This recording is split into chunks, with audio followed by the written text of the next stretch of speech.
नमस्कार दोस्तों, स्वागत है आपका यूपीएससी टू द पॉइंट में। आज हम इंडियन एक्सप्रेस न्यूज़पेपर जनवरी 31, 2023 का एनालिसिस करेंगे। तो सबसे पहले फ्रंट पेज में ज़्यादा ऐसी कोई खबर है नहीं काम की, एक दो हैं, हम वो देख लेते हैं। एक ये है कि gender gap in under graduate widens, gains of last few years lost in pandemic.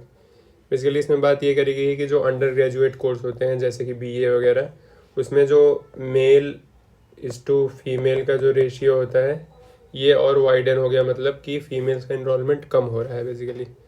तो ये पैंडमिक की वजह से हो गया नुकसान। तो और ये जो रिपोर्ट है हमने पहले ही बात करी थी, AISHE मतलब all India survey of higher education, जो कि एजुकेशन मिनिस्ट्री कराती है, उस सर्वे में ये बात पता चली है। इसके अलावा दोस्तों और कोई खबर फिर इधर है नहीं, हम सीधे पहुंचते हैं गवर्नमेंट एंड पॉलिटिक्स में। इसमें क्या बेसिकली बताया कि UNGA चीफ जो है उन्होंने बताया कि Ukraine war makes obvious even SC must be reformed. तो ये दिल्ली में आए हुए थे यूनाइटेड नेशन जनरल असेंबली के चीफ कसाबा कोरोसी। तो इन्होंने बोला है कि यूक्रेन वार की वजह से हमें पता चल रहा है कि यूनाइटेड नेशन सिक्योरिटी काउंसिल को रिफॉर्म करने की ज़रूरत है, और ये इंडिया ये मांग बहुत सालों से उठा रही है कि UNSC को रिफॉर्म किया जाए। आपको ये पता ही होगा कि UNSC में 5 परमानेंट मेंबर्स और 10 नॉन परमानेंट मेंबर्स होते हैं। तो ये खबर थी। इसके अलावा दोस्तों ये इंडियन एक्सप्रेस एक्सीलेंस अवार्ड इनको मिला है, कृष्णुन्नी एच को। बेसिकली इन्होंने एक remote mountain village in Tamil Nadu, doctors are just a click away. Basically क्या है कि तमिलनाडु में एक जो है रिमोट विलेज है, वहाँ पे इन्होंने टेली मेडिसिन या फिर टेली कंसल्टेशन की सुविधा मुहैया कराई है। पहले उस गांव में क्या होता था कि कोई बीमार होता था तो उनको दवाइयों वगैरह का एक्सेस नहीं होता था पहले। तो अभी इन्होंने क्या किया कि district collector H Krishnunni has his team thought of a plan the district administration launched Punnagai का मतलब होता है स्माइल तमिल में, an ambitious plan that sought to use high speed 5G wifi internet to link Kathiri Malai, ये गांव का नाम है कथीरी मलाई, विद द आउटसाइड वर्ल्ड।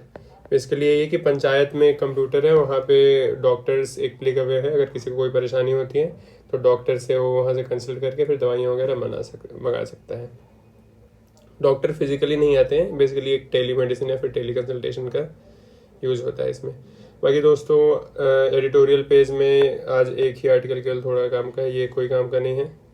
इसमें राहुल गांधी की यात्रा से रिलेटेड है, फिर ये बजट में क्या होना चाहिए ये है, इधर भी बजट वाला ही रिलेटेड है, तो ये हम नहीं पढ़ेंगे। अब ये जो अभी रिसेंट में नई दिल्ली ने इंडस वाटर ट्रीटी को रीनेगोशिएट करने की बात करी है, उसके बारे में है। तो यहाँ पे ये सब बताया गया कि कैसे पाकिस्तान के प्राइम मिनिस्टर जो है हाथ बढ़ा रहे थे कि अच्छा कुछ मतलब बेसिकली डिप्लोमेसी वगैरह फिर से चालू करा जाए। तो उसके बाद new Delhi claim that the intelligences of Pakistan had made the communication channel ever shared water defunct. तो न्यू दिल्ली ने ये बोला है कि जो अड़ियल रवैया है पाकिस्तान का, उसकी वजह से क्या हुआ कि जो कम्युनिकेशन चैनल है वो ब्लॉक हो गया है। New Delhi has asserted that in light of this material breach of the agreement, it would like to update the treaty to incorporate the national land over the last 62 years. Basically new Delhi ने accuse करा है कि material breach करा है पाकिस्तान ने। क्या material breach करा है? इसमें बेसिकली ये था कि ये था कि मटेरियल ब्रीच को यहाँ पे डिफाइन करेंगे। मटेरियल ब्रीच क्या है कि Pakistan unilateral decision to approach the permanent court of arbitration by passing the mandate of Indus commissioner. तो इसमें जो इंडस वाटर ट्रीटी है वर्ल्ड बैंक ने ब्रोकर कराई थी, उसमें इंडस कमिश्नर बनाए गए थे, ठीक है। तो और अगर कोई भी डिस्प्यूट वगैरह होता है तो इनके थ्रू रिजॉल्व करना सबसे पहला स्टेप था।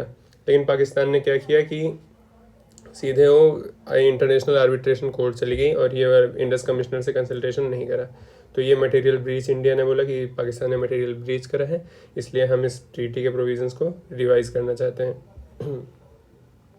और वियना कन्वेंशन के आर्टिकल 60 में तो ये भी लिखा हुआ है कि अगर कोई मटेरियल ब्रीच वगैरह ऐसा कुछ करता है तो ट्रीटी को टर्मिनेट भी करा जा सकता है। लेकिन इंडिया ने मॉडरेट रवैया अपनाया है और केवल ये बोल रहे हैं कि हम मॉडिफाई करना चाहते हैं ट्रीटी को। उसके बाद इन्होंने बताया कि ये सब केवल एक मटेरियल ब्रीच की बात नहीं है, यहाँ पे लार्जर फॉरेन पॉलिसी इशू है वगैरह वगैरह। तो however any analysis of international diplomacy would be incomplete if it looks only eight legal aspect. तो ये लीगलिटी की बात करेगी, कौन सा आर्टिकल IVT का, IWT और ये सब है, तो इतना हम लीगलिटी में नहीं देखेंगे। बेसिकली एक दो प्रोजेक्ट्स हैं जो इंडिया वहाँ पे बना रही है इंडस बेसिन में जो रिवर्स हैं उन पे, तो उस प्रोजेक्ट्स के बारे में आपको पता होना चाहिए। पहला Kishan Ganga hydel power project, इस पे पाकिस्तान ने आपत्ति जताई।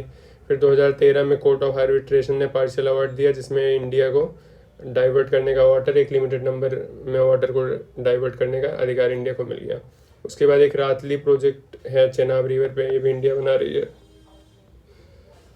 तो India has seen Pakistan objection to hydel project as a tactic to delay them. तो इंडिया कोई भी वाटर प्रोजेक्ट बनाती है, चाहे देखिए आपको जो ये वेस्टर्न रिवर्स हैं उसमें भी इंडिया पानी शेयर बेसिकली इंडिया का भी हक है, और इंडिया कुछ भी काम करती है, कोई प्रोजेक्ट वहाँ पे बनाती है तो पाकिस्तान हमेशा उसको डिले करता है। तो इसकी वजह से इंडिया को बहुत परेशानी होती है। तो ये इसलिए ट्रीटी के प्रोविजंस को रिवाइज करने की ज़रूरत है। फिर ये मुगल गार्डन से रिलेटेड है, ये हमें किसी काम का नहीं है। इसके अलावा दोस्तों एक्सप्लेन पेज पर भी कुछ भी ऐसा काम की खबर नहीं है।